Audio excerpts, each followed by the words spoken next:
There's no leadership in Washington, D.C., and, you know, we don't do that at the state level. We make the tough decisions. We have to make real decisions, tough decisions sometimes, of how to balance that budget, not just take a meat axe to it and cut across the board, but decide what you can make, where you can make those cuts that are least effective on the economy and on our national defense. Right. Those two governors, by the way, speaking out at the National Governors Association winter meeting, showing their frustration with gridlock in Washington, D.C., the nation's capital. The reason, the inability of the White House and Congress to reach a budget deal as a March 1st deadline gets closer, triggering automatic spending cuts across the board that could be draconian and drastic. Let's bring in our political insiders to discuss this. Pat Caddell, a Fox News contributor and a former poster for President Jimmy Carter, and Doug Schoen, he too a Fox News contributor and former poster for Bill Clinton. Our third insider, former New York Congressman John LeBoutillier, is home with the flu. And John, if you're watching, I know you probably are, we are wishing you well, my friend. Speedy recovery, and our prayers are with you. All right, let's get right to this. Sure. You know, here we are discussing this, and we're 5 days away from these draconian measures that will kick in. Automatic spending cuts. Why are we even discussing this when it didn't have to happen? We're discussing it because there's a lack of leadership in Washington. President Obama only plays class warfare. He attacks the Republicans for being agents of the rich. He isn't serious about this. And the Republicans have no narrative, no argument, no plan of their own. Both sides are playing politics, Kelly. Well, it's you know, it's really worse than that even. Look, what we have, first of all, these cuts are not across the board. They are selected cuts. We're not touching Social Security or Medicare entitlements, which are driving the cost, and health care, which is driving the cost. They're not touched. These are very selective cuts that are triggered across. There have been an offer last week for flexibility so that we don't have to. The president's running around going, predicting and causing just this absolute fear-mongering of we're going to really make this disastrous for your travel on airplanes, that we're going to hurt children and all this stuff. They could do it differently. We're not talking about that much money. They're not interested in this. This is all about politics. And the problem is only one side is being effective at that, and that's the president. But as we heard from the governors, we can hear their frustration and visibly see it. They don't have any. Right, because they're turning the corner in most of their states right now with the economy somewhat stabilizing, although it is still rather anemic. But with them stabilizing, when these sequestration cuts take place, it can send them back, as they claim, into a very dire situation with their economies. Kelly, states have to balance their budgets each year by law. The federal government obviously doesn't. We're in a recovery that, as you suggested, is very tepid. So if the governors are facing cuts in assistance that are blunt, meat cleaver-like, as Pat was describing, bottom line, they're looking at the possibility of real problems in their states, plus a national downturn, plus the gridlock that we've just been discussing. It's not a recipe for anything but disaster. Well, Pat, Doug makes a very good point. Let me talk about that. The gridlock, for example.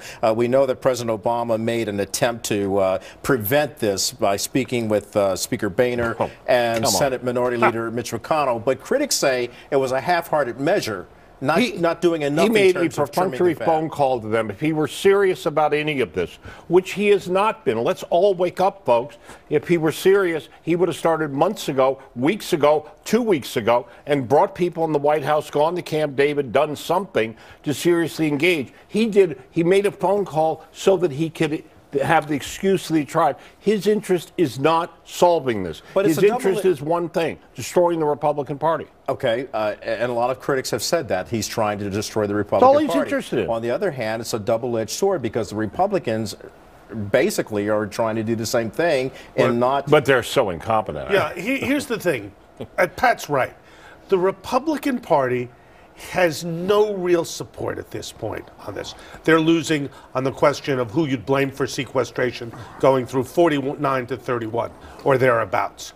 Bottom line, what Obama is betting, and it's a big bet, is, and there's the data, he's betting, Kelly, that if they drive the Republicans in terms of responsibility, and those numbers go up, that the midterm elections will work to the Democrats' advantage. He's willing to risk an economic downturn, a drop in economic growth, a drop in the stock market to press his political advantage. And the Republicans, by their ineptitude, are complicit. Yeah, here's the concern that I think many Americans have. We can bring that poll up just once more to show you what's going on, why Americans are so concerned about this. If you look at that once more, who's to blame for sequestration cuts? Let's get beyond the blame game, because there are 50 million people who are living on the poverty levels. That should be a sin, a crime, an atrocity in this country, and we're fighting about sequestration. Well, exactly. Well, first of all, as my daughter informed me this week, you know, these people have no concern about what's going on in her life, which is that food prices, which you just talked about in the last half hour, are going through the roof. The gasoline prices are up 40 cents in a week. People with real incomes are really hurting. And what we do is what we have in Washington is political games, but worse. The president talks about wanting the rich to pay, like we just didn't have a tax increase. The giveaways, if he wants to take back the giveaways from the fiscal cliff deal, he could.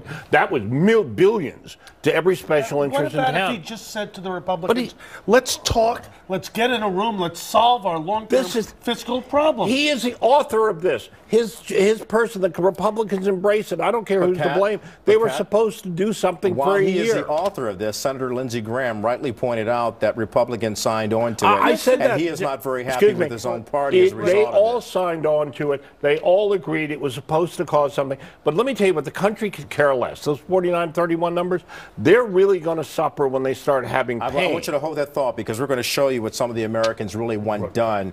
So the GOP, I mean, President Obama took a swipe at them when he was on a show with Al Sharpton. He said, quote, if we can pull that real quick, he says, my sense is that their basic view is that nothing is important enough to raise taxes on wealthy individuals or corporations, and they would prefer to see these kinds of cuts that could slow down our recovery over closing tax loopholes, and that's the thing that binds their party together at this point.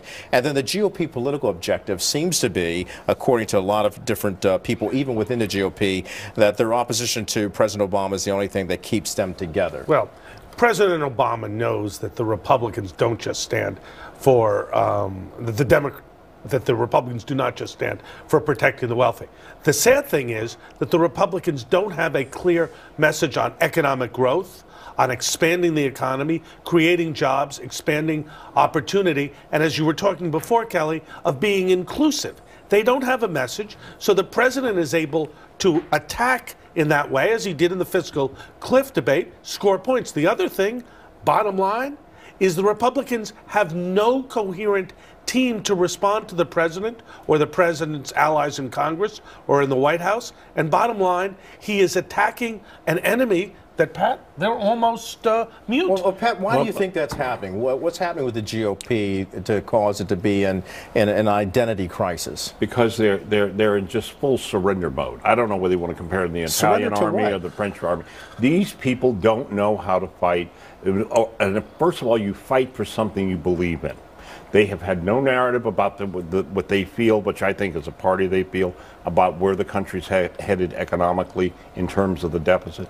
They don't talk, but I just said in the last segment, about the problems of ordinary people, what food inflation, gas prices, what this administration is doing. They never talk about ordinary people. Neither does the president. But the president attacks the rich, and they fall into this.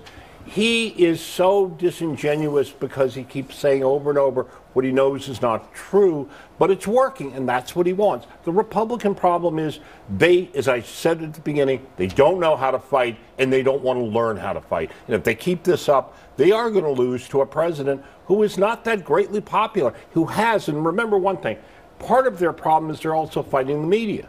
The media is in the bag. The president can get away with what he's saying about sequestering only because the media still believes its job is to take care of him, and none of the people in Washington, the entire political class, give a damn what happens to America. They care about their own politics and immediate gratification politically. Well, let's talk about what the American people care about, what they want. I want to bring up a poll to show you what the Americans want in terms of spending, as well as in terms of what they would like to see: an increase on spending and a decrease on spending. Here's what they want to decrease. They want to decrease aid to the world's needy. Part of that reason, I want to stress this, is they want to see people helped in their own country first.